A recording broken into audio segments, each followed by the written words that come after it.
কৰিব পৰা যাব তাৰ প্ৰকৃত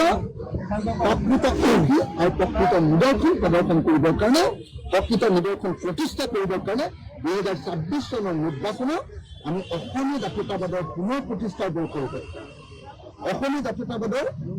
সকলোকে সামৰি লোৱা ইনক্লুচিভ জাতীয়তাবাদ আৰু প্ৰগ্ৰেছিভ জাতীয়তাবাদৰ প্ৰথম প্ৰতিষ্ঠা বৰ্ষৰূপে আমি এইবাৰ প্ৰতিষ্ঠা কৰিবৰ কাৰণে আজি আমাৰ প্ৰতিষ্ঠা দিৱসত আমি সংকল্প ল'ম আৰু আপোনালোক যিসকলে আজি আমাৰ এই প্ৰতিষ্ঠা দিৱসত সংবাদ পৰিৱেশন কৰিবৰ কাৰণে আহিলে সকলো সাংবাদিককে আমি আমাৰ পিনৰ পৰা আমাৰ সংগ্ৰামী অভিবাদন জনাইছোঁ নমস্কাৰ জনাইছোঁ আপোনালোকে আমাৰ কাৰণে ৰাতিপুৱাৰ পৰাই আজি আহি উপস্থিত হৈছে সাংবাদিক সকলো হ'ল আমাৰ এই সংগ্ৰামৰ অংশ আমাৰ যি ইনক্লুচিভ জাতীয়তাবাদ আৰু প্ৰগ্ৰেছিভ জাতীয়তাবাদ আপোনালোকৰ শ্ৰমজীৱী কষ্ট কৰি খোৱা মানুহ গতিকে আপোনালোকৰ কাৰণেও ডেফিনেটলি আমাৰ কৰ্মসূচী আছে আৰু ভৱিষ্যতে মই আপোনালোকৰ সন্মুখত সেইখিনি কথা ক'ম আজি প্ৰতিষ্ঠা দিৱসৰ পৰা 26ৰ ৰণসিঙা বাজিলা বুলি ক'ব পাৰি ৰাইজৰ আজি আচলতে 2026ৰ নিৰ্বাচনৰ মূল ষ্ট্ৰেটেজিটো আজি নিৰ্ধাৰণ ৰাইজৰ দলৰ নিৰ্বাচনৰ মূল ৰণনীতি আমি কেইখনত খেলিম কেনেকৈ খেলিম বিজেপিক কেনেকৈ কৰোঁ NDA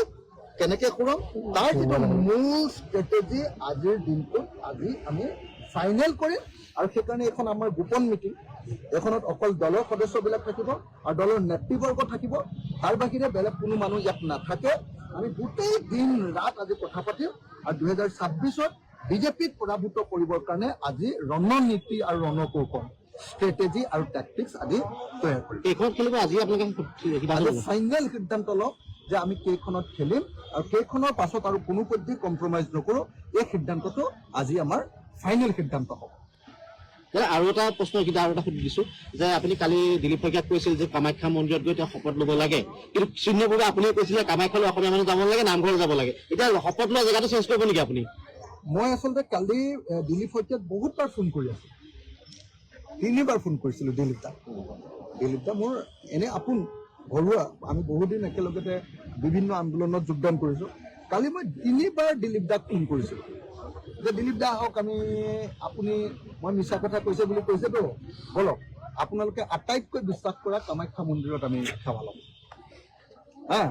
অসমীয়া জাতিয়ে এটা আটাইতকৈ বিখ্যাত মন্দিৰ কামাখ্যা মন্দিৰ সেই কামাখ্যা মন্দিৰত আমি সেৱা ল'ম আৰু সেৱা লৈ আপুনিও আপোনাৰ কথাটো ক'ব ময়ো মোৰ কথাটো ক'ম আৰু এটা বস্তু আপোনালোকক মই কৈ থওঁ মোৰ আজিৰ দিনটোত তৰ্ক বিতৰ্ক কৰিবলৈ মন নাই মই কামাখ্যা মন্দিৰলৈ যাব নালাগে বুলি পৃথিৱীত কোনোদিনে কোৱা নাই মই কৈছোঁ যে আমাৰ শংকৰদেৱে যে বেলেগ একো কৰিব নালাগে ভগৱানক পাবৰ কাৰণে একবাৰ ভগৱানৰ নাম লৈ দিলে এই বাক্যটো কৈছোঁ তো সেই বাক্যটো কোৱাৰ কাৰণে কোনোবাই আকৌ মোক এনে ফচাবৰ কাৰণে কিছুমান কথা কয় মই হ'লো অসমীয়া মানুহৰ আটাইতকৈ সংগ্ৰামী আপোচবিহীন